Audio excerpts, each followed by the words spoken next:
নওগাঁ জেলা থেকে আমি একজনই নারী প্রার্থী এবার স্বতন্ত্র প্রার্থিতা দিয়েছি। তো আমার 1% যেটা আমি জমা দিয়েছি 3439 জনার, তার মধ্যে তদন্তকারী অফিসার নাকি অনেকের সমর্থন পাননি, কিন্তু সেখানে শুধু ক্রমিক নাম্বার দেওয়া হয়েছে, যেটা অর্ডার আমরা জাবেদা উঠাইছি 1 পেজের, যেটা রিটার্নিং অফিসার বা জেলা প্রশাসক থেকে যে জাবেদা কপি আমাকে দেওয়া হয়েছে, ওখানে শুধু যারা সমর্থন করে নাই তাদের শুধু ক্রমিক নাম্বারটা দিয়েছে, কিন্তু আমাকে কোনো নাম বা মেনশন করে দেননি বা আইডি নাম্বারও দেননি যে মুখে মুখ ভোটাররা আমাকে সমর্থন করে নাই।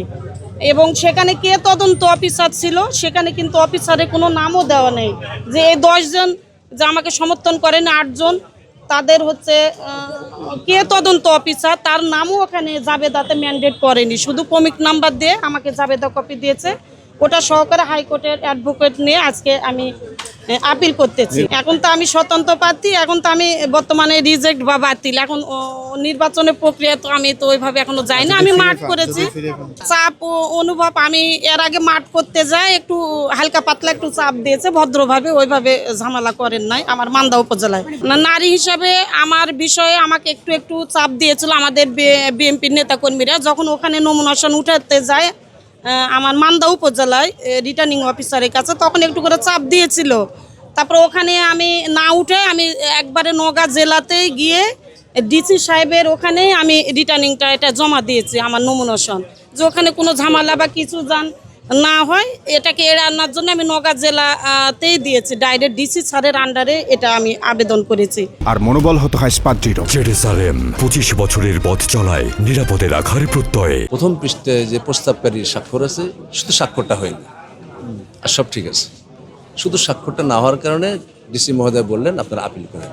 আমার প্রস্তাবকারী উপস্থিত ছিলেন, সে দাঁড়িয়ে বললেন যে আমি তো নিজেই উপস্থিত, আমি স্বাক্ষরটা করে দিই, অনুমতি দেন।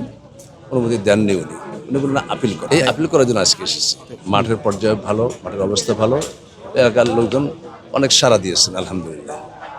তাতে আমি আশা করি আমি বিজয় হব ইনশাল্লাহ। এখন পর্যন্ত সুষ্ঠু নির্বাচন দেখছি, কিন্তু ওই দিন বাসের দিন আমি সুষ্ঠু অবস্থা পাইনি, যেহেতু ডিসি মহোদয় ছোট্ট একটা সমস্যার কারণে আমাকে আপিল করার জন্য ঢাকা আসতে হলো, নির্বাচন ভবনে আসতে হলো। এটা তো অনেক সংশোধন করতে পারতেন।